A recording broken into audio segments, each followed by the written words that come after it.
Hello, we're actually here now. Love live. Hello, hello. We're having a bit of a last-minute social media / techno. I got a request from Jason. Just texting to everybody.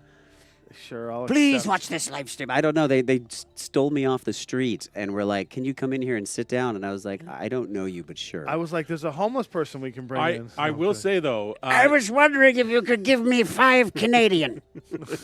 It's worth way more than $1 now. Can you just hand it to me? I gotta say though, you take a brick to the back of the head like a champ. I do. It's fantastic. You know what's funny? It's still bleeding. It feels like a really cold crack down the back of my, if you know what I mean.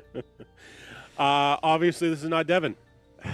Hello, No, intrepid well, I mean- adventurers. No, wait. No, I can do Devin. Wait. I can do Devin. Here it is. Ready? Okay, yeah. Wait, here. Here Are it we is. doing the Devin? Yeah. Hello, intrepid adventurers and people who don't know what YouTube is truly all about. This is Devin, and I am here to make sure that you don't click on this video. Thank you very much. Let me do something with alliteration to the point where you want to throw up. I would like to talk to you about the calendar that cackled and then crippled the crusty kerfuffle until I capsizing under the crunchy castle. You know what? That was perfect. That's what we call improv, ladies and gentlemen. I have no idea what's happening. That was perfect. Well, everyone, That's an inside joke for anyone who's watched a couple Six Sides of Gaming videos. this is Jason Spizak, actor, teaser of Devin the Tome Keeper. Yes. And it's hello, intrepid adventurers of life. I am your Tome Dungeon Keeper. Master and lead RPG Yes, designer. and I am for the. Is it a Tome Keeper? Tome Keeper? Yeah, He's even I'm the Tome Tome Keeper. Yeah. Tome well, Keeper, I'm lore weaver, friend teaser. friend teaser, and I am Well, you were the tech monkey? It varies right now. I think I'm the tech goblin. Tech goblin, that's right. The Tech Goblin. Tech Yes. goblin, yes. If you've been watching the YouTube channel and getting 9,000 false start streams, that's because Paul is testing the stream over and over Thank you and for. over again. We want He to thank doesn't- you for almost watching. He doesn't know how to click the private tab to Yeah. test it privately. He has to go public so as to confuse you and your tiny magic spell phone for indications that just keep going. Yeah. Well, you know, in fairness, it's you're a hard drop down because there's public, and then the other two, either which would work fine. Paul's watching right To now. be fair, you know what I like about you though is you go for the whatever's first. Yeah. You know, it's just sort of like this will make it work. It's I the mean- top of the list. In fairness, And Hey, then defaults are Devin's king, also people. watching. Defaults Devin's are also king. watching. I hope you watched the beginning of the video, Devin. Devin? We have a perfect intro because he's driving right now. So Oh, this is. Oh yeah, yeah. I hope so. That is a lovely send up of someone who gets the biggest hugs in the world. yeah. You know what? We're having fun. We're having Yes. fun. Of course. We're gonna talk about some D&D stuff. Yeah, we're gonna talk D&D. And Okay. actually, I know you've got some good points of view on this one because Me? Yeah, You do? every time I see Yeah. you at every con, you sit me down and say, "Hey, You're so wrong. What are we about to talk I- about? I mean- I'm frightened because I got nothing more than a brick to the back of the head and an invitation to sit down in the DM's chair. which, I Yes. wrote the player's handbook, the first page of it, on the brick before I hit him with it. So if osmosis works, Okay. Look at this, second edition. Yeah, let's go. if you No. were a bugbear from any edition, no, we're not doing that kind of crap. Yeah, thank goodness. I mean, it's okay. I have a phone, what- so what I will was just your- read and answer. When did you? You can't see it. You don't know what I'm Googling, so you guys can What jump was your up a cliff. first? Do you happen to remember the first time you? Yeah, played, I like, a talked about this TTRPG? on. Yeah, okay, What do yeah, we sure. call that podcast? Celebrity Side Quest, Celebrity Side which Quest. is coming out soon." Amari Williams has just went up on the Patreon. Yeah. Okay. Well, I don't want to And, spoil it. fair enough. But Well, like when I was younger, I played D&D. Second edition was the first Okay. chance that I got, and so. Back then, I know Tommy and I were talking about this. I played a thief because they weren't rogues then; they were thieves. And, That's right. At the time, an elf was I kind of looked like a little elf, and so I was telling him that I played an elf. And back then we didn't have the battle maps and the constructions, and it was truly theater of the mind, which I kind of miss in a way.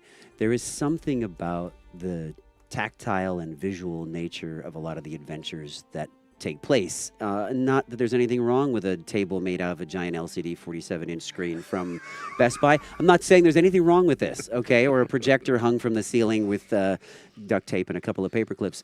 Yeah, there's nothing wrong with that.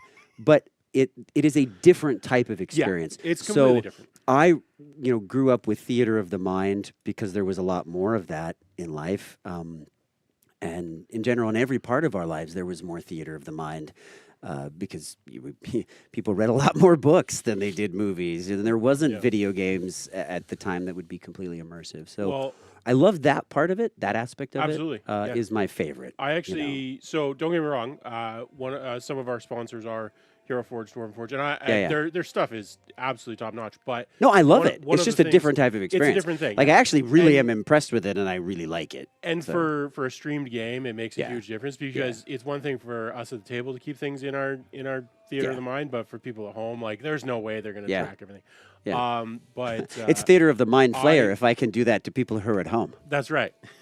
I've always felt that the quintessential thing about TTRPGs and Dungeons and Dragons is that unlimited freedom. If you can think of something, if you can narrate something, you can make it a real reality. Yeah. And I do think that a lot of the stuff that people have layered on really does take away from that a bit. Yeah. Obviously, again, they're just different aspects of the same game. It's, complete freedom versus sort of entertainment. But if you can augment it, I think there's this thing where if you can take the classic style of dungeon master that is the storyteller, and you can take that and you don't let the storyteller take a backseat per se once you roll out the Dwarven Forge, you roll out all the goodies.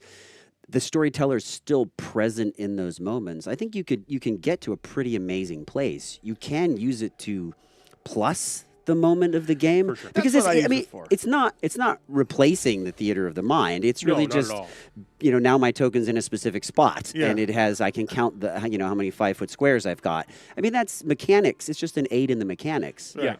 And even in the older days, we had those manila mats with the Sharpies, and the paper cutouts. Yeah, we didn't have hallways Sharpies and stuff. back in the day. We just couldn't afford the Sharpies. paper cutouts of the hallways and those little metal poisoned miniatures. I used to lick those, and it hasn't affected me at all. I used to love to paint my own figurines. But we played these. For me, when I look at things like Dwarven Forge and Hero Forge and scale representation of your game, when I'm DMing, I love the theater of the mind for almost all of the game except for that one epic battle. The combat. The epic battle. I mean, hallway skirmishes, a trap here and there. Skirmish with the guards on the streets. Maybe in a tavern brawl. It's kind of like whatever. But then when you get to that one scene where it's like, you finally found me in my lair. Now we will roll for initiative. And you're like, oh shit. And it's like, you roll it out. You got to have the layout. You can draw that stuff out and you get just as much an experience from it because there is still the game element of the role playing to be played. But then you've got this crazy, like, if you're putting all the Dwarven Forge and Hero Forge out, there's like this cool and immersive experience. Yeah. But it does kind of start to take away from the theater of the mind. Yeah, and I was talking to you about that. I was like, when we had to not have a physical representation of the world in front of us, then in our minds we would be like, okay, well, what's in here? What's in the room? Yeah, like, tell me. And so description. Okay, then then can I hide behind that bookcase? And then as opposed to let me look and see. I can hide behind that rock.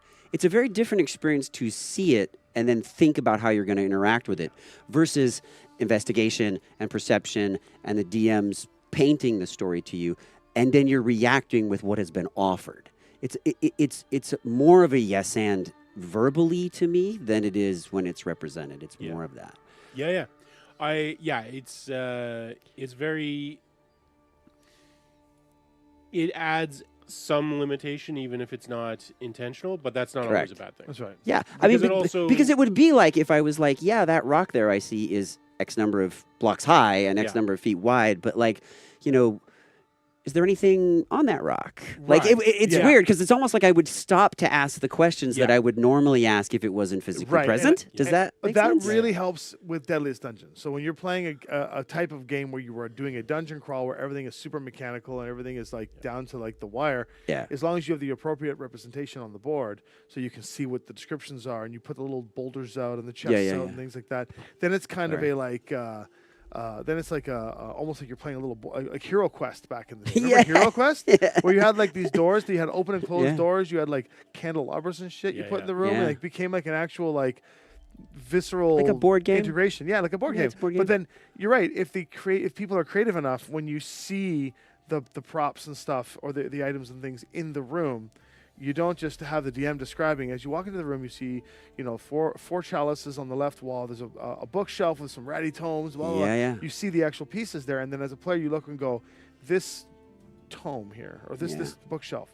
What is it? And then you can break away from the visual aid and go into a discussion of like, well, it's got tomes in it. It's like, color the tome. As opposed to being like, well, let me just pull the tome out of the thing and, oh, hey, look, I actually have a physical tome. Like, since our level of detail of creating the miniature world typically doesn't go to that length. Well, I mean, it doesn't. Had little tomes on you can, but I'm saying like sometimes it typically doesn't. Typically doesn't, right? Standard array. But like from where I'm sitting in the table, like I can't reach the tome, so I'm like, hey, can I pull? Sometimes it shuts down that side of the player's brain where they're no longer going to. Well, I pick up that candelabra and I just have it with me in case. I mean, there's just stuff I would do in the theater of the mind that when the candelabra is sitting in place there, I'm like, I don't know. I bypass it. I walk past it. Yeah. When theater of the mind, I would pick it up and take it with me just for shiggles. Yeah. So I don't know. And again, I think it can add to the world. And as long as you continue that mindset and it doesn't shut down that piece, then I think it can be extra. It can be lovely. I always found out that theater of the mind descriptions as a dungeon master, you need to be as red herring in your descriptions as you are giving them the actual threads they need to pull on, because you still want to have some. Oh, you mean if you only describe the threads you're supposed to pull on? You walk into a church. There are pews. Yes. And an altar with a golden chalice. Yes. What else? Yes. Well, I had stuff. There's other stuff over here. I don't know. It's good. Who cares? I like to do the golden opposite. chalice I only describe the on things the that are altar. useless in there, and if they don't roll a perception or investigation, I'm like, nothing else exists. But joke's on them. It was the pews that were. That's important. right. I said the whole time. I said the Yeah, so and one of them's a mimic, so come into good the luck sitting on that. One of them. No. Oh. All of them. There you go. You come into the Except church. for one of them's real. Yeah. You come into the church. There are pews everywhere. Small water basin to the side. There is a altar. Yes, yes, exactly. Exactly. But in reality, you want like it. But it, so you have to like be able to describe something in its entirety. Yeah. And in that description, without really pushing on it, you can drop the things you want them to deal with. Yeah. Instead of just being, there's a door to the left, a door to the right. Or I'm a big fan of like this is a guide. Yeah. This what we have in front of me is a guide, and I know there's certain things I need to push and pull on and hit, but like you tell me where the story's going to go. This is about the players. That's Ultimately, my job is to make an adventure for the humans sitting here. This story is their story. It's not my story as a DM.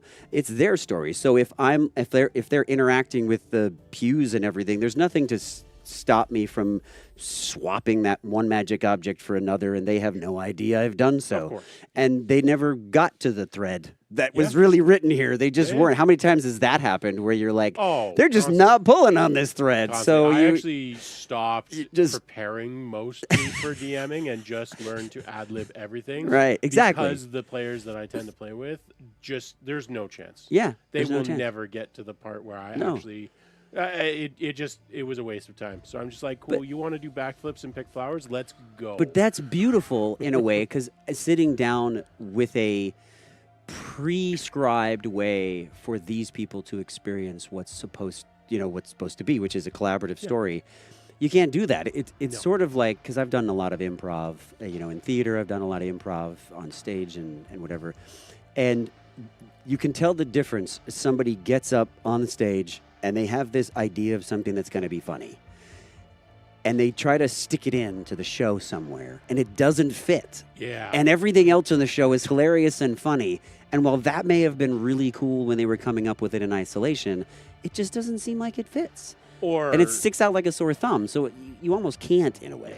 Or worse, it was it would have been good 20 minutes ago. But Yes. it just doesn't fit now. Yeah, It's like, yeah. you got to be able to just let things go. Let it go. And pick up something. Yeah. New, So, so there's a lot of new names in chat here. Yes, so yes, okay. if you're here to see the J Dog over here, J Diddy, then Am I Jay Diddy now? No, if you're here to see Mr. Spizak, Don't do me dirty now. Tell me, is please.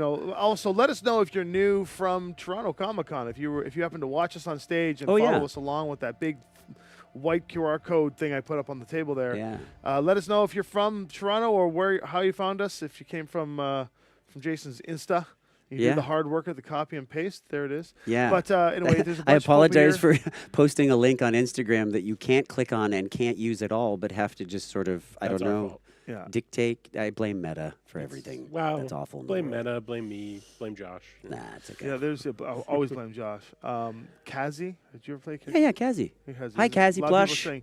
ever saying hi, Kazi to you. How you doing? Kazi, Hi, my Cassie beloved. Plush, Lots of and Kazi. thank you for all of the support. And every time I see you at a Comic-Con, I am delighted. So thank you. Appreciate it. Allison and a bunch of folks here to say hello. So if Hello. you have questions about anything, for Jason, we're also just talking D&D. So We were just getting into the DM magic. It wasn't starting to be a complaint circle about reading campaigns. There's nothing wrong with that, by the way. And to anyone who's starting to get into the world of becoming a game master, which is what they call it now. I'm sorry, I'm so old school. I'm like, dungeon master. It's not a dungeon master anymore, Spizak. there's a game There is master, there or is storyteller. such a beautiful and wonderful giving thing you're about to do if you become a game master, and there is no wrong way to do it because you will learn your own style of doing so. Even if you just start by reading the call-outs in the campaign, you will eventually find your footing in that place, and more good on you for taking that adventure on. So I think the only golden rule that you really have to adhere to as a DM, GM, storyteller, whatever, Kill the players that piss you off. unless you're playing Deadliest Dungeon, yeah. which is a whole different thing. yeah, immediately is kill them all. make sure your players you're there to be collaborative with the players. That's again, except in Deadliest Dungeon where we actively piss each other off. That's a different thing. Yeah, but that's literally something created we- to troll yes, the people we at the have- table, Yeah. and it's fun in that sense. Yeah, it's a totally sort of like different playing take. racquetball with a blindfold, like just because you want to. Why? Why not? Why not? I'm fine. That was great. I really enjoyed this. Let's keep going. Where you get the Yeah. points if you can actually receive the ball. That's correct. That's it. That's what Deadliest Dungeon is. If you can hit the ball, Then you hit the ball. So you're basically just doing this the entire time. that's And exactly that it. is Man, we have to Deadliest do that. Dungeon is a racquetball with a blindfold. Yeah. So Devin is not here today because he's en route to PAX East. So he's on the drive down to Boston. Yes. But he is here in the chat, and he did ask, where do you put the line between flowery immersive, which is a spelling mistake probably. Where do you put the line between flowery immersive narration Yes. and utilitarian description? The line between flowery immersive. Yes, my fellow intrepid adventurer. Yes, Tell me. but flowery immersive description and utilitarian is very simple. It depends on who's at the table, and if they start sleeping, you've gone too far. That's a good bet. That's Greenwood advice right there. Yes. No, I think keeping in mind that what you are doing is a selfless endeavor. Okay, as a dungeon master, it's their story. It is not your story. Yeah, so in that sense, that's true. Flowery whatever is me wanting to hear my own voice. It's me, describing for the sense of look how cool my descriptions are, right? The utilitarian is I just want to get done with what's on the page because I want to get on to the next thing. Just think about the people in the chairs. That's going to tell you where that level is because this is their game. It's not your game. Yeah. And I think you'll land in the right place. A lot of DMs, they fall into that lost piece where it's like the game is about them, which I mean it is still there. You're still the storyteller. You're telling the story. You're guiding Correct. the entire storyline. Yeah. But you're right, it isn't about you. It's like being a parent and having children. That's right? correct. And Well, any story you tell to your children, it's not a performance. If you're reading your kid a bedtime story at night, you know what that's like. It's a very intimate, cozy thing, and you see their eyes light up and everything like that. And it's almost as if Go until you see them about to ask a question and stop. Right? Right. That's how it should feel. So in a way, you have to be in their shoes. You have to be looking at them. Look at their faces. Look at their eyes. They look like they're about to ask a question. So I guess I'm done talking. Right? Yeah. I've always said it's just two things. It's surprise and delight. Yeah. If you're not telling enough to delight them, you need to do more. If you're telling too much and they're getting bored, then you're doing too much. Yeah. And your other job is to always surprise them. Yeah. Not always surprise them. Surprise! There's a beholder behind that door. They're We're right. level 4. And suddenly an axe comes flying at your face. Often enough that Yeah. the delight matters. Because Right. if you're just telling a story for your own sake, then they're not involved in it at all. That's correct, because you know all the information Yeah. already, and that's where the surprise falls away. Exactly. Over on Twitch, we've got Lollybo. Good to see Hey, you again. Lollybo. The biggest challenge I have as a GM is I have a couple of players that want all the nitty-gritty and deep lore, and other two who are Chaos Goblins, I love it. who have me improving on my toes all the time. How would you balance between these groups to give both experience? And that's what I have to do every day on stage with you. Yeah, go and though. like the rest of the gang. Make the couple players that are always looking for the nitty-gritty lore, make them describe it. Yeah, that's a great one. Actually, giving them descriptive narrative for their actions is a great way to get them to grind it out. I think so. But I often say, so for me, I'll answer this question because here's what I do, and you might see this on stage. Yeah. Is I go from the outside in. So I will start with a broad level of description, which everybody at the table can take. The Chaos Goblins will stop after the first or two layers, paying attention, and start thinking about how they can interact with the scene. While they're thinking about interacting with the scene, you're just going further and further into the detail. And then when you get to the final bits of the detail, that final bit is just enough for the ones who are really immersive enough to digest it. Yeah. While they are digesting what you just The Chaos said, Goblins you are go to taking the action. Chaos Goblins Yeah. to take action. Yeah. When they've done causing chaos, you go back to the ones here who are going to rewrite and rail everyone back together, and all you're doing is conducting. It's like, imagine the Chaos Goblins being the drums. You got to keep them on beat, and then imagine everybody else being like the winds and the horns, and you got to make sure they come in at the right time when it's necessary for the tone and feel of the story. Yeah, and it is again for their enjoyment that you are doing this, because you know that if you just catered to the Chaos Goblins, the lore lovers would be left out. That's right. And I'm alliterating like Devin now. Wow, that was insane. And then It's the chair. It's the chair to defend Devin. It's the chair. right. So and you know that the if you cater to the lore lovers, that the Chaos Goblins will be bored. So I just say split up the party. That's right. You know, the Chaos Goblins, they went over here, and the lore lovers went over here. So split the party, put them both on separate boats. Yeah, That's right. The good news is, and take the Chaos Goblins first, because they probably will cancel themselves out real quick. Yeah, they might. By an explosion or going to death saves, and then you can go to the lore. Yeah, they might, or they might get themselves entangled pretty good, and then You can also, and it again, delight is a big part of this. So if they don't like it, don't do this. But one of the guys I used to play with, James, the flower picking reference was about him. I ended up creating a table for flowers picking because he wanted to always do this. But I made him give me like the botanical description of each flower. Right. So I told him what the flower's name was, and then he had to fill in the rest. Right. Which kind of tempered it, because it was like, yes, you can be a Chaos Goblin, but you also have to put some narrative effort in. So you slow the goblins down, Little and bit. you can speed the lore folks up by, if they desire more detail, feed it back to them, and they could fill in some of the gaps and have. I always find NPCs are super useful here, because as a DM, you can only narrate so long. Yes. Right? So there's nothing wrong with a surprise NPC or an NPC that caters specifically to a player who feels left out. There's nothing wrong with, drumming up this surprise person, and that person could engage with them. And I think if an NPC asks a player a question, they will tend to be more engaged with the NPC than they would be if you ask them a question. It's kind of this weird barrier that begins when you're role-playing around a table. And so if the NPC is like, well, I actually do know a bit about that, but you seem that your knowledge in this area is quite supreme. So I have a question for you. That can take a lore lover into a place that I couldn't by just the DM and using my gas and break. Do you know what I mean? Yeah. And that NPC is just not on this sheet, but I'm like, you know what? NPC is going to save my ass right now. Oh, and always have a list of names ready to go. Yeah, and they're all Derek.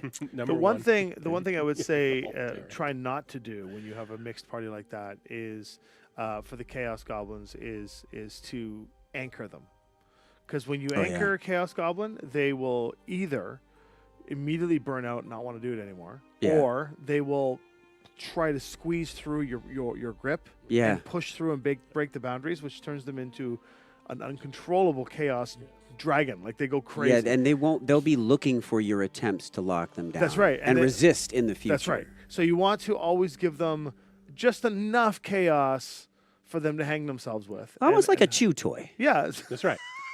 I think what Tommy's trying to say here is you have treat them like a a dog. selection of chew toys. If in doubt, a literal chew toy. Just If in doubt, you give them a mug to chew on. What are those things Sorry. my kids are all obsessed with? They're like they're called Neatos. Yeah. Those little flop Yeah. fucking things. I don't know. I mean, as a DM, it might not be bad to just create a list of fidget spinners for your I chaos was gonna goblins. say, here's Like, I don't a know. fidget spinner and a chew toy and a bubble wrap.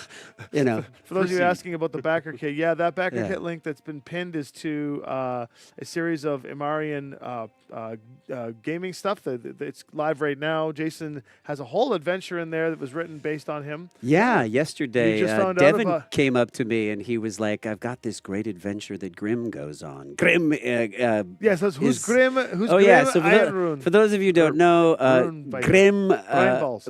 Brine balls? No, it's Grimm. Brine Axe is a character in Amaria. He's a shallow skinned dwarf. Also Drugar, because I kind of was He's a working dwarf on and that. dwarf. He's a dwarf. He's the Half bluest. dwarf, half dwarf. He's kind of like a teal, so he'd be like blue from Drugar, but then he's also like a shallow skin. He's kind He's of all like fancy. like a teal dwarf, you know. And he's got this axe called the Axe of Tides, and it makes a beer tidal wave, and it's a lot of fun. So anyway, Grimm has this special side quest in the world of Amaria, the wonderful book that you guys are coming out with. And I got to sit with Devin really quick, and he didn't have quite the stat block for Grimm finished, but I've been playing Grimm on stage with Squad 20, and so I just kind of whipped out my stat sheet, and so he was able to just copy the stats right there into the book, which was really cool. Well, It was that's a why huge, you had your character sheet. it was a huge honor to like have that happen, where it's like my character sheet is going to be stuck into the stat block. So I was like, I was kind of blown away by that. It was really nice. Yeah, and Amaria is a really fun world, and the shallow-skinned dwarves are dwarves that have come down from the mountains and inhabit the shallows and the water, like pirates per se, the way that dwarves normally inhabit the mountains. So it's a lot of fun. Yeah, it's been a good time. Yeah, and if you are curious about Amaria, we have a bunch of videos, our lore discussions going back a few months now. These Wednesday things are all about Amaria, Talking about except for this Amaria. time around, Yeah. because we have a special guest. Curious about Amaria. And Amaria, Yeah, such a lovely place. such a lovely place. All right, Did you YouTube. miss my face? All right, Chaos Take an Goblins. axe to the face. Yeah, we are the Chaos Goblins. That's why we get along so well on stage. Yeah, It's yeah, just of like course. it's just absolute chaos. Yeah.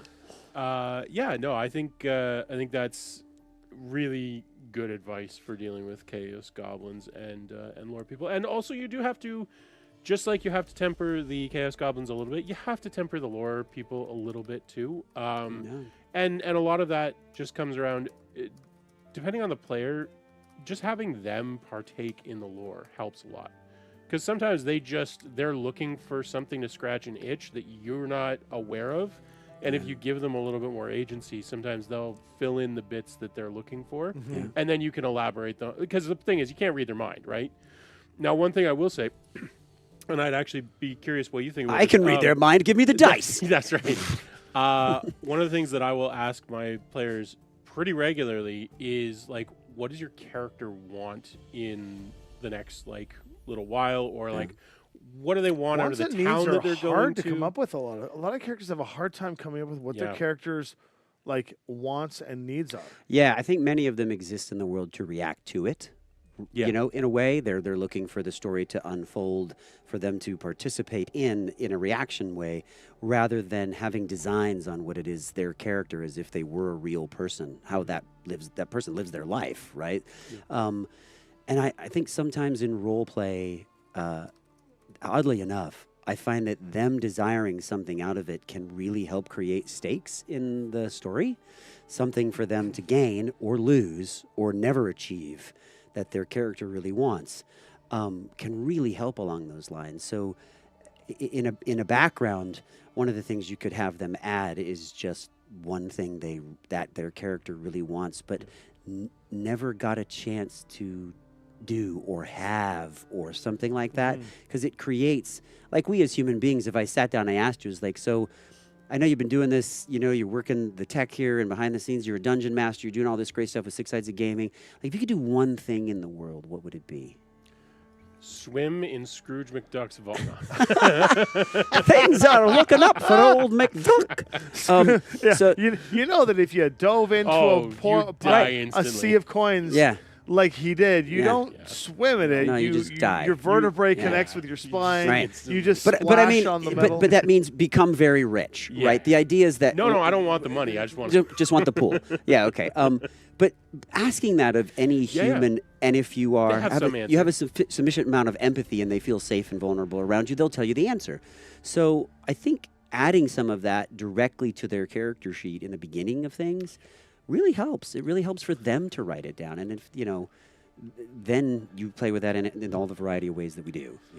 Yeah, and I also phrase it a lot of the time in downtime is something that a lot of people have sort of done away with in more recent versions. downtime in I've noticed between that. adventures and characters. And I find that's a powerful thing. Is like, what would you do if we took a week between, like in game, if we took a week downtime? Like, what would you do? It used to be when you had to study your spells.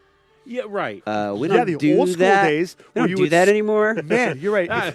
Old school D&D, a long rest was a week. Yeah, mate. Right? Like Yeah. you barely recovered hit points on a nightly basis, but Yeah. you'd have to take a week of bed rest. And during Yeah. the bed rest week, you could do things.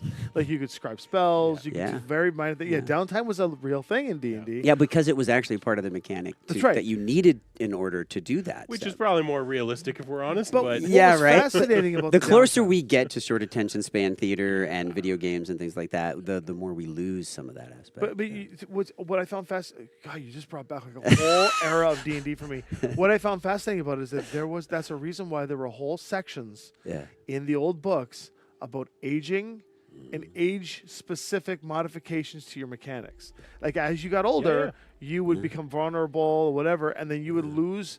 Like it was dexterity and constitution and strength and stuff. You would lose physical stats, but you would automatically gain bonuses in wisdom and intelligence. Because you were getting wiser as you get older, unless you were aged by a ghost. Right. Oh, yeah. That's instantaneous. Yeah, you're just like, you're old now. Yeah. Right? Yeah. Quick question. So actually, this is really interesting, Jason. Yeah. There's a fella here from Watford, UK. Hello, Watford, who's UK. who's We're going to be excited. descending on Birmingham. Well, no, in it's a few exactly days. saying, I see that you were going to be signing in Watford. Oh, we are. That's right. If the autographs are purchased autographs, I think because we're doing the event for free for the Which of the location. cafes? Is it a cafe in Waterford or is it the? It's either it's Arcanist, I think, or D20. I don't know which. Okay, one but it one is. of the cafes. We have two. We have back to back. Yeah, okay, at yeah. Two different sides of the city. Yeah. I think Watford's the closer one to. I think it's Arcanist. The 31st. It's the 31st, which is. Sorry, if I don't know left from right. Oh, so it is D20. It's the D20 cafe one. Okay. Yes, and it is. How much would you charge? But I think that's. Oh, that's a great question. We don't know yet. We haven't converted what it would be in pounds. No, I think we were yeah. talking about the Scrooge McDuck vault earlier. Yes. I actually could. A whole Scrooge McDuck vault worth of coins shall bring, and you may swim with Jason. Yeah, wait. in the vault. Let me just convert it live right now. It's like 30 or 20. Or something Yeah, like I think so. Yeah. Yeah. 2 pounds. Great British Rounded pounds. around. I know when you come to Canada, you have to explode them up too. Yeah. It always is. think The like internet is about to tell me. I think when they always come here, it says it's 30. 30. So it says yeah. it's So 30, some are- 30 Great so most British of us pounds. will be between 20 and 30 for the Yeah. different items. So like I've got a 8 by 10, and I'll have an 11 by 17. I even have Silco Funkos that I think I might end up taking Nice. across the ocean because I brought some here to Toronto and I have some left. So I don't know if those are hard to come by overseas, but yeah. So it starts there. So Sam, you remember Sam? Yeah. Yeah, he just made a comment. Sam. Watford, Werford, and Wyford, and then immediately redacted it because he is British I saw and realized he was being. I saw that, Sam. I We saw saw that. it. Wyford, did you remove for the Wofford of your comment, Ford? We're on to you. We're on you, Sam Wise. Yeah, man. What? Yeah. No, that's super fun. Precious light Yeah, you've got a busy convention schedule coming up. Yeah, pretty Yeah. busy. You'll be at ASIN, which is Anime Central in Chicago. Let's start in order. Sure. Tomorrow, Yeah, yeah. Yeah, I was gonna say. Oh, we leave. So tomorrow, Jason Yeah. and I are leaving for for the UK. We're going to be in London. We're heading up to Birmingham. Birmingham? We're going to Birmingham to the UK. Quite we're, nice, We're going yeah. to the Dream Hack Festival. yeah. Myself, him, and two other amazing celebs. Yeah, as part of the Melanie Squad 20. and Carolina Ravassa and Justine Huxley, Yeah. who plays We're going to play Watson. D&D on stage there. I am lugging the Jenga Tower. We'll have to talk about that Jenga Tower All right. experience in a minute. Yeah, we will. Never, Sure. always has to happen on stage. Sure. We need to do that on stream regularly. Hopefully you're in Toronto and But you see, watch that Jenga with an game. audience, the Jenga Tower is next level. Because if you just do it with the few people that are in the room, it's one thing. But when they're an audience of like 100 human beings are holding their breath and you can visibly feel it, viscerally feel it while you pull a Jenga block, it's a different level. And then everybody's cheering for you when you get it. You're like, It was it's insane. an audience pleaser. Okay, so we're going to be in Birmingham for the weekend. Yeah, we'll be Saturday, Sunday. Coming back to on Monday, which is the 30th, we're going to be at the Arcanist bar, and we're going to be doing a live game of D&D there. And then on the Tuesday, which is the 31st, we are going to be at D20 Cafe for a Q&A and a signing, a meet and greet signing event. Yeah. I think it would be signing at the Arcanist too, probably. Yeah, but we're doing we're show doing there. a Q&A and stuff. We're doing a show, yeah. So you have the option to see us lots of times. You'll Yeah. see them more. I'm just the bloke that's being coattailed along a little bit. If you have any D&D stuff you want to sign, I'll sign it for you. It'll be good. Yeah. Yeah. And then after that, we're going to be going to, not confirmed yet, but we're working on it. There's an expo in Calgary we're working on. Okay, yeah, that would be next, wouldn't That's it? the next month. It's the third weekend of April. But the next thing we have the next thing we're confirmed, totally locked in yeah, on. is MomoCon, isn't ASIN. it? Or ASIN's first. Anime Central, Anime in, Central in Chicago, Chicago. where you get to meet this lovely Yeah. person. And we're going to be playing D&D live. 7 other incredible talent, Yep. including Damien Haas. Yeah. Damien's going to be there. Kaiji Tang is coming. Really? Yeah. Oh, how fantastic. David Sobolov is going to be there. Awesome. We got JB Blanc. Yeah, JB, Yeah, who and- plays Vander in Arcane with me. JB will be there. We got a He really plays solid- Edgar the anthropomorphic crow, so it's a lot Edgar of fun. Allen. Edgar Allen. Does he always introduce himself as Edgar the anthropomorphic crow because he needs to? Yeah, if not, he Like- just goes, Edgar Allen, and I'm a crow. Yes. And That's- he that's like good. lets them All right. put it together. All right. I like And it. then after that, we're headed to MomoCon The very next week. in Atlanta. So if you're But in during that neck of Anime the woods- Central, I will be heading to Atlanta early for the DreamHack Festival Atlanta, where I'll be playing D&D on stage with, I hope they've announced Oh, is that the it same yet, weekend? HoloLive. Yep. Oh yeah. Okay, And yeah. HoloLive English. I'll be playing with HoloLive Yeah. English. And there'll be another select group of guests there teaming up with, including, I think, Lucy Pohl and Carolina. It was fun can't to wait for play these. HoloLive with them. With the first HoloLive show, I was on Yes, this stage the last year, very yep. first time we did HoloLive in Atlanta, and it was so interesting to play with a holograph. Basically a TV screen, screens. TV screen. As So players. you're at the table, and there's human, DM, human, TV screen, human, and I was like, wow. And we Yeah. ended up playing the kazoo at one point. We had a blast. We're gonna at some point the we're gonna kazoo. get Yeah, and I did a Dwarvish drinking song while she played the kazoo. perfect. It was ridiculous. And At then some point MomoCon. we're gonna get that set up so we can do the same thing, but it's low on the priority. Yeah, we'll Yeah, get yeah, there. And then MomoCon is the weekend after in Yeah, Atlanta. Atlanta, yeah. All of us are going to be there, Yep. including JB. Amari Williams is going. Lucy Pohl's going to be there. Melanie, JB. A whole bunch of us are going to be there. There's 10 of us Yeah. going. 10? 10 at Momo. Oh, wow, that's going to be awesome. 8 at ASIN, 6 at Atlanta DreamHack, Nice. 10 at Momo, and a partridge in a pear tree. And then after that is, I think, Denver, Chicago combo. That'll be Fan Expo, Yeah, Expo but those are Denver. the same weekends. I'm not sure if you're going Yeah. to. Sorry, I think you might be going to Philly, and then anyway, Really? we got. 'Cause And then he's going to be at Denver's Gen awesome. Con. Yes, and I hope to be at Gen Con this year. That is, I said yes. The I would love to Speezer is go. coming to Gen Con. So even if we don't do any D&D live shows, even just going to Gen Con and hanging out with Oh, everybody. no, we've got all scheduled. Want to hear what we got? Okay, great. Gen Con's a good time. Gen Con, Playing D&D in we've front of got- those people. It's a different scenario. We We can- play improv D&D on stage. It's not high mechanics, so No. let's temper our expectations. But it is a heck of a lot of fun to watch. Although when we put the So. Jenga tower out on that stage, Yeah, we got a little did more. mechanical Yeah. play. Like it was more D&D. Yeah, we did. Even with a complete stranger who joined us on stage. Yeah, yeah. Devin Christian Mack, the voice of Sonic the Hedgehog, was Yeah. in the audience. Yeah. And Yeah. one of our castmates on stage, Jenny Okobori, just got cast as Vanilla the Rabbit in the up-and-coming Sonic. It's Sonic's 35th anniversary, so everything is Sonic this year. Yeah. And Jenny looks over and goes, "Oh my God, it's like my friend who I'm recording with. It's Devin." And we look over, everyone looks over, and he's wearing this jacket, and he's Sonic the Hedgehog. It's like the voice of Sonic the Hedgehog is in the audience watching.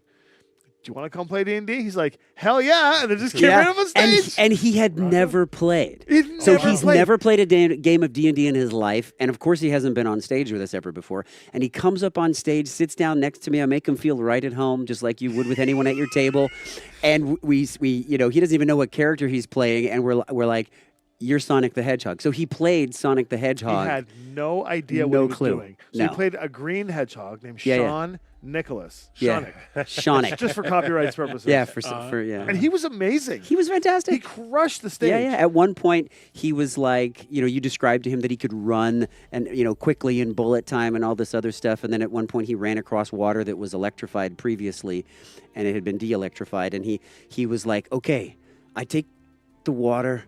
And because we were fighting a mimic that was a chest at the time, and he's like, I take the water, As one would do on. As one does. and I spin around really, really, really, really fast, and I make like this sort of tornado of water. Like he was totally into Love theater it. of the mind. Never played the game before. As his character, logical in the world, found something in the world to interact with, and it was just brilliant. It It's was amazing how brilliant. quickly people get into it once they're at a table of people who make them feel safe in doing so. Completely. I think that's the biggest barrier people Yeah. have with any TTRPG is just they think they're gonna seem silly. And Yep. It's like, wow. Yeah. get Because over they're that. adults now, and Yeah. it's what you did when you were a kid, and so they're just not sure how We to map have that. the Yeah. same problem at the table with new people and doing any sort of a voice for their character. Yeah. Yeah. It's like you can tell when they Yeah. finally start getting over that but Yeah. I'll When they start sound getting it, weird. yeah. It's like, yeah, that's the point. Yeah, It's you're on gonna point. sound weird. It's like, that's gonna okay. be strange. Yeah, Gen Con will be interesting. We've got a pretty intense schedule, which is good. We've got at least 1 or 2 games a day on Wow. stage. These stages are pretty good. They usually fill up pretty well. We'll be Yeah, yeah. several hundred in the audience at Gen Con. Gen Con is unique tickets is about 80,000. That's so many Plus people. another 20,000 Yeah. in volunteers, vendors, exhibitors, Wow. artists, and whatnot. So Yeah. it's a 100,000 person show. Now, Yeah. when conventions give you their numbers, We're gonna have a lot of people yelling at us on stage to tell us to from a mechanics perspective to do Last- things. I'm sure. last year, 2 people in the audience got into an argument about an invisibility kerfuffle Yeah. that happened between Tamarin Payne from Baldur's Gate Yeah. and Mark Meer from Mass Effect. There was Yeah. a potential breach of the use of invisibility, and 2 tell me audience about it. members got into an argument. What was the breach? Okay, Like this all is right, this all is scratching right, all right. my brain. Okay. Yeah. What was the So, breach? We were playing. You've been involved in this before. Yeah, yeah. We were playing the Evil Dead scenario where Oh. the PvP happens on stage. Yeah. And everybody. So Mark Meer had become a Deadite pretty quick. Okay, I'm sure. Yeah. Captain Flint was a Deadite. He already looks like a Deadite, but he was Yeah. a Deadite real quick, and he kept it hidden for the right time. Does he have is he Scottish like Grimm? Is he a pirate? No. Well, yes, but he's got like more of that traditional pirate, like Johnny Depp pirate. traditional pirate Yeah, he's a little bit like that. He Right. carries his. Yeah, his we're gonna have so East much Coastern, fun like- if we're ever on stage together. He'll Him be trying there. to He'll not be there. him trying to not be Scottish and me trying to not be pirate. It's gonna Yeah. be so much fun. He's phenomenal. But okay, so Mark Meer, he's the pirate. He's on stage. He's evil. He's following Finia around. No, not Finia. He's following Finia and not Finia. Tamarin Payne's character. Okay. Sorry, who she plays Mizora. No, in Baldur's Gate, she's one of the 2 devils. She plays alongside Andrew Wincott's Raphael. Okay, good enough. Details. You can tell the ADD is kicking in. She's first time playing D&D, getting into the whole thing, she goes up into the attics portion of the adventure, and she's finding the page on the skeleton's hand, and Flint, I'll wait for you down here. He says, he's got his packing his pistol full of gunpowder, waiting for her to come down, and he goes invisible. Right, and he stays hidden. He uses the invisibility thing. He casts the spell invisibility, and he stays hidden for her to come down and become super vulnerable to the situation, so we can get the surprise drop on her and get the page. Right. Something, I don't know what he did, but something happened where I cannot remember the details, but he made an action that, according to the rules, would have broken invisibility. Yeah, what was the action? That's I don't what's remember curious the action, to me. but Did he interact with an object and try to throw it or something? Tamarin saw. He went to do the action. I said it was he broke invisibility, so he became visible. So then she saw that he was a betrayer. So she then crafted into a giant panther and just killed his character. Killed him, right? And then the person in the audience is like, he should still be invisible. And then another person said, no, his action broke invisibility. And then these two audience members started arguing. I love this. About the mechanics of invisibility. Right. And all of us are sitting there watching on stage. And I look over and Mel is like, what's happening what right is now? happening right now? I don't right? understand. Our entire show got hijacked by a And mechanics there's 200 debate. people in the audience, and they're all like, it's like the Jets versus the Sharks. Yes, on whether, yes. So finally I piped in, and I'm just like, I finally piped in and said, well, the good news is that the DM's rule overrides all. Right. And for the That's sake of brevity, we really need to move on. Yeah. Invisibility was popped. We're not going to let Tamarin's first D&D game be overridden by some ridiculous invisibility rule that was an overcall of the Dungeon Master, which resulted in Mark Mear's dead character. Mark's like, oh, no, I want to die. Kill me. That was freaking amazing. That he gives was her a awesome. hug on stage. Yeah. It was like this really cool moment. Right. The fact that he's wild-shaped and off he went. I mean, come on. That's that's what happened. Gotta And reward so that. you'll get this at Gen Con because the I people can't watching wait. there are like us. They're gamers. I can't wait. So they're going to want... They want more of Should what... he be poisoned by the tidal wave of beer? Yeah, actually. Yes, oh my God. Yes, you see? Well, it depends how big his mouth is. Sakon save then. In fairness, it would depend on how big his mouth is, because the pressure of the wave versus the outlet of his mouth, how much would actually enter his system. Yeah, that's true. Suddenly we're at a... Right. But that's But that's if he's standing up, because if he failed the strength save and he's fallen over like this, the beer also goes up his nose. Yeah, so at least up his nose. Come on, guys. Who knows what other places it might go up. if it goes up the rear side, if you go up the rear side, you get disadvantage on poison because that's hits right to the. Yeah. It's like a beer enema. You just. Right.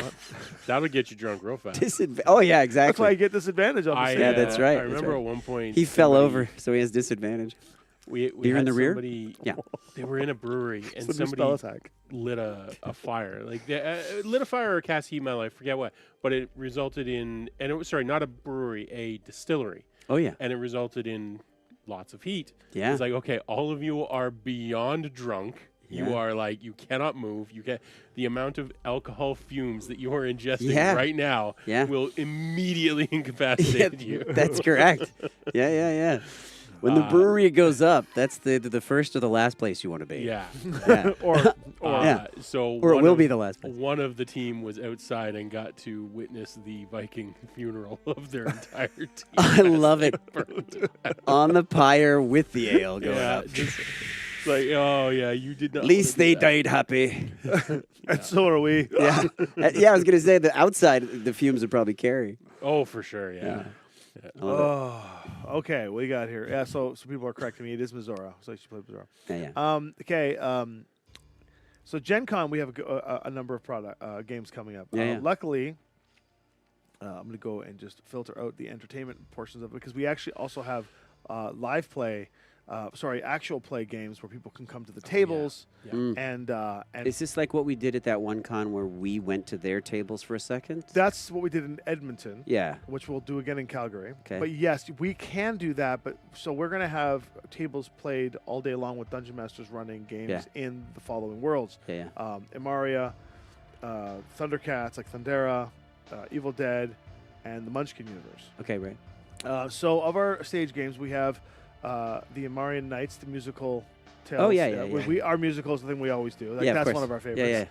Yeah. We've got an Army of Darkness, Morkborg, actual play. Have you ever played Morkborg? No, I haven't. You would love Morkborg. Okay. Like, Morkborg is basic. It should just be called Spizak Borg.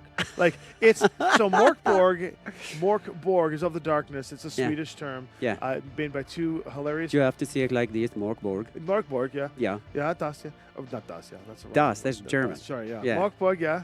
It's Svenska flicka. It's nicht das. So these wonderful Swedish designers created this game called Morkborg. They made it in the vein of Army of Darkness. They're big Army of Darkness fans, so they made this like really and Morkborg is like a smaller book, only like anywhere from like 90 to 100 pages. Rules very simple and meant to be like one shot, one off, or small campaign turnover because it's usually pretty. Are you playing 5e characters in that, or they got their own sheets No, and it's everything? a new system. It's a yeah, system. great. Okay. Like I played a game of Pirate Borg. Which was great, by the way.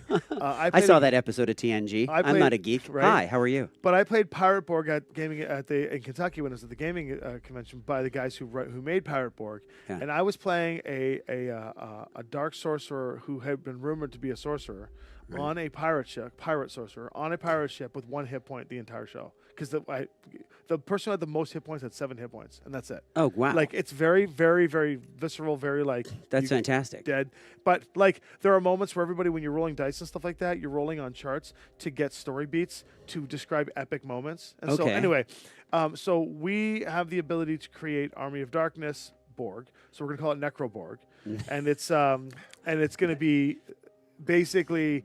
You're playing a one-off game where you're trying not to become a deadite, and it's going to just be total shenanigans. So we got more fun. Army of Darkness Borg, first looks. Yeah. We have Army of Darkness. The level 20 Tavern of Timeless Tales, so it's like level 20 characters. We've done that one before, from 20 to 1 and back again. 20 to 1 and back. We have Munchkin, so we're doing the Munchkin D&D book. That's kind of cool. We're doing Munchkin 5.5. Okay. That we will have the first looks. It's called a sneak peek. But it's a sneak peek, P-E-A-K. You're going to Sneak Peek Mountain, and you're going to learn the rules of our Munchkin game in the game. So sneak peek. Okay. That's a 5e book, though, punning right? and stuff. Oh yeah. We're doing 5e. So if you're a fan of the game Munchkin, we're doing the full Munchkin D&D book series, dice, all that stuff. Sneak peek is very Munchkin. A sneak peek. It's called an adventure on Sneak Peek, right? Yeah. That's cute. And then Keith Baker, the creator of Eberron, is running a game in Eberron, which is fun. And then we've got the Dreadliest Dungeon. I love that. Which is I think our new sleeper hit. Is our new sleeper hit with on stage playing Deadliest Dungeon.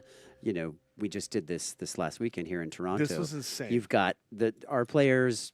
They all wake up in Deadliest Dungeon, about to stumble through and get killed. But little icing on the cake, down in the front of the stage, there's this extra plus-size Jenga. And if you want to do something incredible in the world, or you need to avert the effects of a curse or something that could kill you, because this is Deadliest Dungeon, you're gonna pull Jenga blocks because that's tough to do in the world. So there we were, toughing it out, pulling Jenga blocks, and this scumbag, he goes, okay, because first thing I did, I got asked first to pull Jenga blocks of everybody. Grim is just a fighter, and he goes and he does stupid things. So I got asked first, and the first thing I did was went right for all the Jenga blocks in the middle that are the easy ones to pull out because I'm a turd muffin, and I stick them on top, and I'm like, I'm good. And I went and sat down. And then after that time, he goes, no. All right, next person up. You need to pick from the lower third. Yeah. He goes lower third. Well, I was doing, on these people. So here's what I was doing. Like I was, because it's on stage, we gotta. I love it. We gotta move this thing along. But also, I think I'm gonna do this from now on because this is great. So great. Were you rolling a d4 to see where they had to pick on the tower? I rolled on a d4 to see where on the quadrants to roll, and I also rolled how many bricks to pull from a d4. Perfect. So it was great. Yep. Because then it speeds the game up a bit. Yeah. Also, if characters were helping each other, what I would do is I would say, in the world, if we were helping each other, like I given so and so help, so they have advantage on this roll. I would say both of you have to go down. You can only use one hand each, and you both have to pull the brick. So you have to help them pull the Jenga brick. It was genius. Yeah, and so it was great. The tower was waddling a few times. But we made it all the way to the end without the tower falling. Like, I was really proud of us. Until the end. And then at the end, they fought a mimic. Yeah, and Jenny's character, Harold, pulled the wrong brick and died. The mimic was basically belching acid on everyone, which would have killed most of them. And then one of the person who plays, she's in The Simpsons, she's in Genshin Impact. Yeah, Jenny Okobori. She plays an old man named Harold, who's like this extremely old man on stage. But to see it coming out of Jenny is the best. She's so talented. She goes and she pulls the brick and knocks the tower down and then dies, and everybody's so sad because the old man got killed. Yeah. I can't wait to play the next Dread game on this table. Yeah, we did Dread here once. They did not like the fact that I sat here and did this the entire game because this table moves a lot. But to be fair, I managed to get it wobbling just the right amount. I never knocked it over. His character, That's it was good. a contemporary game. His character got all the household ingredients to create an IED that can improvise this explosive device. Yeah. So he went in and was creating all these. First time I pulled a block. So he didn't pull a block the whole game. We were all pulling the block. So this Jenga tower looked like like a high rise in Russia. There's just like pieces missing, layers gone, and so. Sorry, I've been to St. Petersburg. And people are like, what's it like there? I'm like, there are districts there with high rises that look like Jenga towers. Anyway, so he's let's going. Let's just say incomplete. So he goes to the money on the contract ran dry, is all I'm saying. Here, have another vodka. You'll be okay. Building standing, all is well, okay? Does it not have windows? Don't need windows. It's fine. You get breeze through it. That's how we air condition in St. Petersburg. He goes to pull the brick. The tower goes down. DM's like, yeah. That's what we call. That's what we call an IJE, an improvisatory whatever Jenga explosive. My character became mist in record time. It was great. Record time. Oh. I love it. So Dreadliest Dungeon. The Dreadliest Dungeon. I mean, I figure it might be good to just call it Deadliest Dungeon and bring the Jenga in, but I'm gonna. I like it. Either I'm way. gonna. I just love it. Bring it. And to then Birmingham. those curses you ripped out were great. I did the hush, let me think curse with them, dude. But which is great because if you do that around a table, it's one thing. But doing it in front of an audience of 100 people, Tommy could show the audience before we ever got in the room.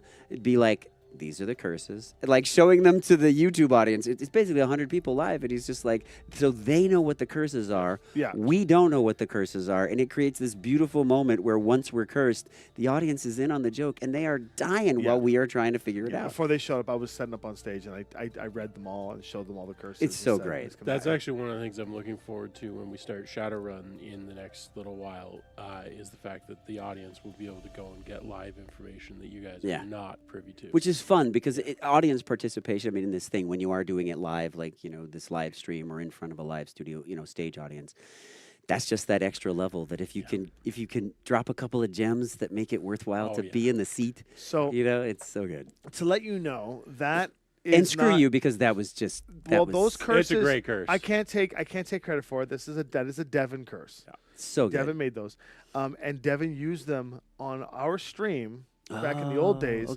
on us. Oh, so that's great. I had your curse. Really? Eke had that curse, which is why Eke does a lot of things like hush, let me think. Yes. Shush, like he says that all the time as the fox because that's what the fox says because I had that curse. Which one did you have? Mine was I could only talk when other people were talking. That's right. I could only start talking when other people were talking. I mean, that one's pretty easy to figure out, to be fair. It is. It's first to go. It was especially funny because it made it very hard to figure out everyone else's for a minute. That's right. But then the one that Adam, you were spending time with Adam last night. He was playing that game, and he had the one that had to grind when everybody said a word with the letter F. Right. So he was always just going. So he was, and no one could figure it out. Right? And then there was one other player at the table, and she had the pronouns one. We had some smart players up there on stage with us, right? Oh, like this Lucy, just a group of improvisational actors. Lucy had never Crystal played Lee before in figured it her out life, instantly. and it was on. Well, Crystal plays as a DM. I had to literally turn to her and be like, "Give it a minute for the audience's sake." She could have figured it all for curses out pretty fast. Yeah, and I was like, getting a puzzle that Crystal can't solve is like impossible. So. And she loves problems. She plays Jean Phoenix in Marvel Rivals. Marvel Rivals. Yeah. So all right, well we're I also thoroughly enjoyed just continuing after the curse was lifted. Because that occasionally just saying it, just started talking when they're talking. Because my character Foley was, he wasn't bright and he was a bit brash and everything else. So the idea was as soon as he's a dwarf, exactly. So as soon as your team members figure out what the curse is, it's lifted. I just kept going with it for a bit. I was going to say that's something a dwarf does without being cursed, is to talk when other people are talking. What are you talking about? That's good. Yeah. So does anybody else have any other What was that, questions? Tommy? Hush. Let me think. Yeah, drop your questions, drop your comments, drop your social security numbers, whatever makes you happy. Dox yourself. Just dox You when in doubt, dox yourself. Thanks for watching. That Nigerian prince in your email Yeah. really needs you to respond. He does. He He needs. needs your money bad. Give him Bad. your bank information so That's he can right. send you money. That's right, yeah. What a dumb situation. Have you guys ever been scammed like that before? Yeah, well, I mean, people attempted to try. be. I was attempted to scammed be. once real hard back in the day. Really? Yeah. Like you fell for it. Yeah. Yeah, I could see that. I didn't fall for the money loss. I lost money on a plane ticket. Oh, okay. So there was an investor in a film a long time ago we were going to connect with. Yeah. And we were having lots of discussions about money and all that stuff, and then it started to get a little weird as we get closer and closer to the actual Yeah. deal. And All then, investors in film are like that, though. no, Just this Every blanket- single this one. blanket This statement. one involved like what do you call those places that you was a place you go get money or you pick up money or something as a Oh, like Western Union? Western Union. Yeah. This Yeah. involved the Western Union in some place in London, England. This is where we're going to. And Okay. but we were supposed to go meet the investors and have like a big meeting with them. You know what I Yeah, mean? right. And so my colleague and I, we actually bought tickets to go to England to meet this fella at the meeting time we were supposed to meet. So we had bought the London tickets, which at the time were only $800. Could you Yeah. imagine back in the day? Right? Do you remember when a flight was $800? Wow. You mean back when they had square wheels? You remember when a loaf of bread was under $800? Yeah. So then we, when we realized we were getting scammed, Might as well just eat the money. we More luckily, calories. right? Yeah. When we realized we were getting scammed, we luckily didn't send any money or send any information. But 'cause you were it out was- the plane ticket. But we were out the plane ticket, and I just said, "Why don't we just go? We've already got it's a week long. Dude, that's Let's awesome. just go to London. We've already paid for it. Dude. We didn't end up going. We were too hurt. Back then, we were young filmmakers. Like Yeah. Because going to London is its own treat in and of itself. that's right. No, I we really like Sketch. It's a fun restaurant. Go. What's that? What's that like? It's very eclectic. Like the bathrooms are these eggs Is it where Sketch? they go into your own individual egg to use the restroom. It's not Sketch. I see what you're saying, but it's almost like a fanciful, eclectic design. Almost something out of a Happy Tim Burton movie. What do you eat? Is all I can Traditionally think of. harvested sea salt. Like what do you eat? Yes, there? actually you get 1 grain of salt and it's carved up 3 ways for the courses. It's You know, I fantastic. bet you there's a restaurant somewhere where a flavored granule of salt. Yeah, is that's your it. That's all you get. Did I ever tell you about the Portland restaurant that I wanted to open? It works in Portland or San Francisco. Those are the only places. I want to open a vegan restaurant, and when somebody comes in to order a BLT, which will be, not a BLT because there would be no bacon, but yeah. lettuce and tomato sandwich. See, vegans don't eat meat. That's right. Okay. The only thing on the menu would be the one sandwich, and when they order it, you just put a seed in a pot and just set it aside and say, "I'll let you know when it's ready." Not a It lot would of either be not a it would lot of either repeat be- customers. No, I was no. going to say it would either be explosive, and you would have people down lining up for the seeded plant, Yeah, or I suspect want to troll. If I ever have way too much money in my life, you'll know because that will exist. I just want to troll people with the freshest ingredients possible. We call you when it's ready. Now serving number from 5 months ago. That's right. what's the number? It's the date you were here. That's right. Now serving January 03 2025. 03/11/2020. Yeah. Are you still here? It's like 6 years later. You got to call them. No, I'm and not be calling like, them on the phone. your stuff is ready. I thought I'd let you know. Yeah, remember this restaurant you came down to about 4 years ago? Six years later, you sit there. Oh, it's ready. It's ready. Let's Dinner's go get it. ready. It's great. You get You there. go through a lot of those hockey pucks that tell you your table is ready, though, because, you know, you go through a lot of those, is all I'm saying. They tend to not come back. That's right. Yeah, no, it would not be a high repeat customer business for sure. Dude, can you do it? I want, if I ever have so much, because you're never going to make any money, and you've got to keep it live. The thing is, it doesn't work unless you actually stay in business long enough to serve the first sandwich. Right. So it's got, like, you have to Right. assume that you're going to You sink. have to have like, enough $1 fuel in million. the rocket. Money Yeah. back guarantee policy if you're not Right. satisfied, so you just lose it money. Like, you've got to assume you're going to lose, like, a year's worth of rent in Yeah. Portland or San Francisco. It's going to be Yeah, an yeah. expensive troll. You're Right. right. But it would be so worth it. You're right. great. It can only work in Portland or San 100%, Francisco. yeah. Holy That's Christ. when you get your Scrooge McDuck pool. The next thing you do That's right. is go open that restaurant. That's right. And fill it with the sandwiches that you made that no That's one right. came and picked up. So I'm seeing people being like, "I'm eyeing the backer kit. Go back it. It's, I mean, Back it up. Back it up." The great thing is, Grim is there. you can back it twice. You could back Wow. it. There's you no can order limit. more stuff. Here you go. I don't think you can actually back it twice. I mean, there's a pretty Different approachable username. level there for Yeah. people. There you go. Yeah. But Very cool. There are some very cool stuff, and I can attest to the fact that the art in the book and everything else is phenomenal. that's right. You both have pieces in it. Yeah, actually, That's I've true. seen it. They're like, "I'll come get you to sign it." I'm like, that's the point. Yeah. The Collected Chronicles is a book written by industry folks such as Ed Greenwood and Keith Baker. Luke Gygax is in there. A lot of the industry developers in our community have contributed Teague? to that She- book. Did she write something? Collected who? Teague? Yeah. Oh, yeah. Lisa Teague Lisa wrote in Teague there. wrote as some well. Oh, stuff big for that? time. Yeah. And that's Collected Chronicles. And then the other book is The Tavern of Timeless Tales. It's called. Oh, yeah. And in the Tavern of Timeless Tales, it is all adventures inspired by all of the celebrities on stage. So Grim did have a chance to see his adventure yesterday. Yeah.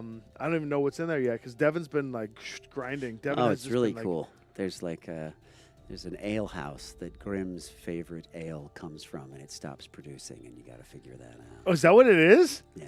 Oh, It's great. That's perfect. It's really cool. I don't want to spoil any more than that. I just want to, because that's how it kicks off. Does it happen to involve a bridge over a river with some enemies that some like elementals by any chance? No, it doesn't. Okay, I wondered if that was the same thing that we had gotten run through. But at one I point. don't want to spoil it too much. No, that's But there is a thing called an ailmental.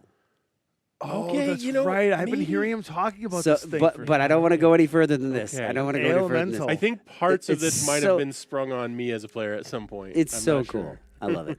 Yeah, that's really cool. There's Yeah, yeah. Grimm's Ale House. Yeah, Yeah, that's Um, good. Cherry Chill. Hey, right on. yeah. Hey, thanks. cheers, Joe. And then, hello, Racer. Good to see you. Always good to see. you. Racer's over in England, is he not? Yes. You're over in England, right, Racer? I know where Racer is, and I can't think of it right It's now, and I the feel UK bad. of some sort. Yeah. I know that Meeple's Champ is in Ireland. Jared Mitz is over in the West Coast. So Racer, we're going to be in England like literally this weekend. There you go. Yeah, yeah, I know it's a The small little huge country. place. Yeah, the small little country, England. We're just going to be there Yeah, somewhere. Find us. we're gonna It's be- where's Spizak? I mean, England's only like what, 12 kilometers across? Yeah, Sorry, miles. And yeah. So we No, they could, use kilometers. over 9 there. point. We could, Well, they do and they don't. They're kind of like us. so we could be somewhere near you, Confused. possibly. Maybe. We're gonna But be in London and the next week, and Birmingham at the weekend, and yeah. So then maybe. yeah, Love to see you. Yeah. that'll be fun. I'll be here running. Well, not running, but being killed by Mal. In Being Deadliest. killed by Deadliest Dungeon. I so enjoy going back to our terrain, like Dwarven Forge and everything. I so enjoy trolling her while we're playing. So one of the first sessions, the door she had in Dwarven Forge opened the wrong way. She's like, "You'll have to." It opened.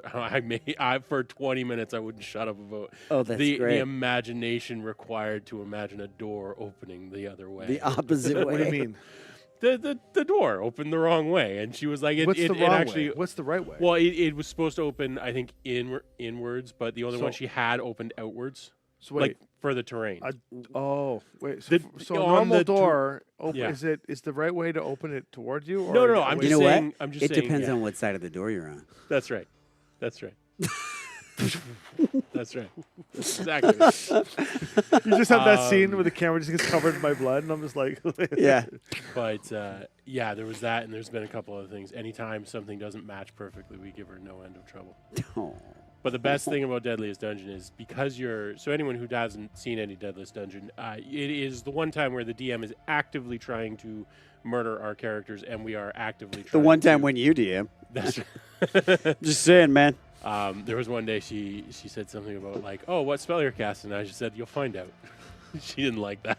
Yeah. Right? You'll find out. Keep it close to the chest. Yeah, Malvina's great. Yeah. She's like, she's got dagger eyes. Yeah. All right, I think we've caught the end wind here. Our Yeah. group has slowed down the chats. Little Thank bit. you. Great. Everyone, thanks for watching. Thanks Yeah. to having our special guest, Mr. Speezy. Always a Yeah. pleasure. Easy Speezy. Easy speasy. It's not what they used to call me. I'm telling you. I put up a fight. Stop. Okay. I love that I just made these two guys embarrassed. That's hard, actually. to do, so. Wow, he's embarrassing. Yeah. Yeah, that's right. true. Are you going to be at Philly or Denver? Yes, one of the two he'll be at. We're working on those. I'm working on those details for him right now. I would You love know, to I'm his go to agent. Denver. It's closer. Denver is closer. You know, Were you, at whereas- Denver? You weren't at Denver or Philly last year, were you? No. Okay. I haven't been to both. So the They argument usually is that, don't like you going back. I want to go to Denver because that's what I want. Damn it. Come on. Let me go to Denver. I mean, that seems like a reasonable Yeah. stance. All right, well, I'll get on it, guys. Only because it's like it's such a quick flight. Yeah. Yes. But I'll go wherever. I'm wherever the fans are at and wherever the table game is fun. I'm headed. So I'm good either way. Isn't that such a great motto to live by? Right? That sounds like a grim motto, doesn't it? A grim. I'm headed motto. to wherever the ale is warm and wait, is that warm, cold? I don't know. I'm headed to wherever the cider is warm and the table game is accepting and the fans are lovely, which is everywhere I go. And I appreciate them all. That my fans here in Toronto were so lovely, and everybody I met was so fantastic, and absolutely wonderful stories about people who've watched Arcane and had it. You know, as an artist, what you hope is that the work that you do affects people's lives in one way or the other, gets them some form of either closure or emotional catharsis or just connection in some way. And I had so many examples of that, and I'm eternally grateful. So thank you for that. Wonderful. Well, thanks, guys. Let's rate ampersand D20. Oh, God. Well, you're going to have to do that. How do you do that? I don't know. What is ampersand D20? They've rated us a couple It's, times. and it's since we're in a Oh, little are we before on them- Twitch right now? Yeah, we're on Twitch and YouTube. Yeah. Oh, I we're- should have told. I have a Twitch channel. I could have put it out that I was here. I'm really good at branding. You're great at branding. We're a me tell you. professional operation here. This is called Highly Squad 26 Sides of Gaming, Lynn Vander Studios / I have no idea. How do you rate? Well, on YouTube, are you doing it on Twitch or YouTube? Twitch. Okay, well, Twitch is fairly straightforward. You should just be able to like go to their channel and raid them. Okay, so I click on the channel. Well, how do I rate? YouTube makes it far I more can difficult. blurp, sound alerts, closed captioning. You should just be able to, if you've got their channel name, just type /raid their channel name in chat, and it'll work as long as you're 6 Sides of Gaming. In Maybe I chat? should just start singing. Yeah. Just in our chat, you should just be able to type /raid D&D ampersand. Oh, It should okay. work. Huh. We're very good at this. We know what we're doing. Quite YouTube makes it far more difficult to raid people. Yeah, I There's, don't know. like, I've never allow rated lists on and stuff. YouTube. Yeah, I don't know what that's about. It's a little bit. Is it of where a someone process. goes, FBI, open up? That's how you get rated on Unfortunately, that is YouTube. more That's how common, you yeah. get rated on YouTube, people. Yes. Yeah. Yeah. Everybody's saying wonderful, nice things about you, Jason. Oh. And towards you. Well, thank you. Thank you so Uh, much. I greatly appreciate many that. kind Someday comments. I'm going to DM in for people, and we'll see how that goes. Alright. I haven't We're rating now. DM'd publicly on stream ever Beautiful. in my entire life, so I'm hoping at one point, maybe someday, that will happen. Yeah. I'm looking forward to that. Well, anytime you're in the area and want to, It might be kind of fun. happy to do it here. Show people how I roll. Yeah, yeah. Yeah. I would be more than happy to be subjected to your DM. if you need You people, you that don't you're know just- enough, Yeah. okay? You're just doing this from a stance of ignorance. That's what he's doing. Isn't that what you want, though? I mean, Completely. Yes. I mean, You mentioned the element of surprise. that's right. And I will definitely have that. No, I'm a very, probably far too generous and kind and want everybody to have a good time DM, Yeah. I generally feel like. I think on the scale of DMs, you know, I'm somewhere in much more the benevolent side, I feel. I like there to be suffering, but I like it to be for a point. So I love stories. Stories Stories is keep- everything to me. It's so important. And ultimately, it's not my story. It's not the one that I want to tell. It's the story of the people sitting in those chairs. This is their story, and they get to create it. That's so, right. yeah, we'll see. Perfect. Well, with that, we will we'll say goodnight to all Good you night, fine everyone. folks. I'm Thank sorry, you just for rating being- ampersand. That's that's good. Thank you for being part of our story and vice versa. We'll talk soon. Thank you, Bye. guys.